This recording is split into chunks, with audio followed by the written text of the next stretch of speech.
सर्वांना नमस्कार. मी रोहन घुगे, जिल्हाधिकारी जळगाव आणि माझ्यासोबत श्रीकांत दिवरे साहेब SP जळगाव देखील उपस्थित आहेत.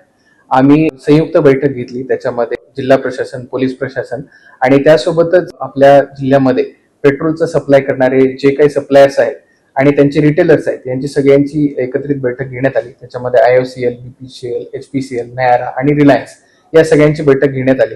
त्यामध्ये सद्यस्थितीमध्ये त्यांच्याकडे असलेल्या स्टॉक पोझिशनची देखील माहिती घेण्यात आली आणि त्यांच्याकडे येणाऱ्या ट्रान्झिट मधल्या स्टॉकची देखील माहिती घेण्यात आली.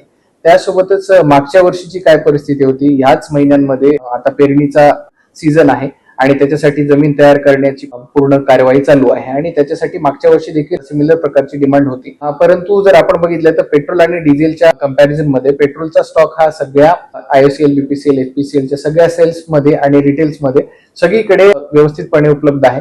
जर आपण बघितली तर आजची जी पेट्रोलची डिमांड होती ती 921 स्केलची होती आणि त्याच्या अगेन्स्ट 1338 स्केल म्हणजे किलो लिटरचा सप्लाय सध्या आपल्याकडे उपलब्ध आहे आणि ट्रान्झिट मध्ये म्हणजे येणारा सप्लाय जो आहे तो 747 किलो लिटरचा आहे. म्हणजे पेट्रोलच्या सप्लाय मध्ये कुठेही कमतरता नाहीये. आपल्याला कमतरता जाणवते ती डिझेलच्या सप्लाय मध्ये आणि ती देखील जर मागच्या वर्षीच्या कंपॅरिझन मध्ये मागच्या वर्षी या तारखांमध्ये आपण जवळपास 1300 किलो लिटरचा सेल केलेला होता आणि या वर्षी तो जवळपास 1620 म्हणजे 320 किलो लिटरचा एक्स्ट्रा सेल होऊन देखील आपल्याकडे स्टॉक पोझिशन बघितली तर 1490 किलो लिटरची स्टॉक पोझिशन सध्या आपल्याकडे उपलब्ध आहे आणि येणारा जो ट्रान्झिट मधला जो स्टॉक आहे तो 1614 किलो लिटरचा स्टॉक आहे. म्हणजे आपल्याकडे असणारा स्टॉक आणि येणारा स्टॉक हा पर्याप्त मात्रेमध्ये आहे.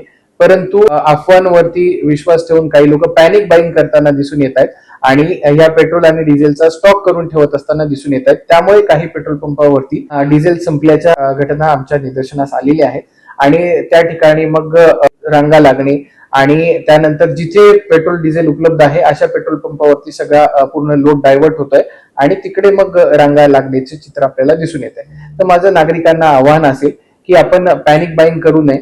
आपण जरी मशागतीची पण डिमांड जर कन्सिडर केली तरी पर्याप्त मात्रेमध्ये आपल्याकडे साठा उपलब्ध आहे.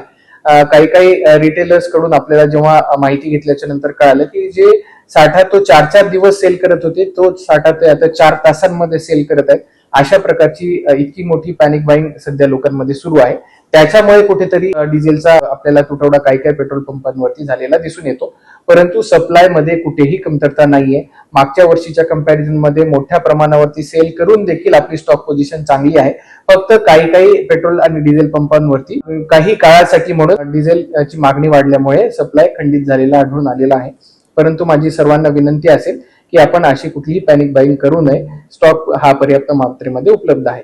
काही ठिकाणी जिथे इश्यूज आपल्याला भांडण तंटे झालेले बघायला मिळालेले आहेत तिथे SP साहेबांनी देखील मोठ्या प्रमाणावरती पोलीस बंदोबस्त आणि सुरक्षा नागरिकांसाठी प्रोव्हाइड करण्यासाठी म्हणून पूर्ण व्यवस्था केलेली आहे.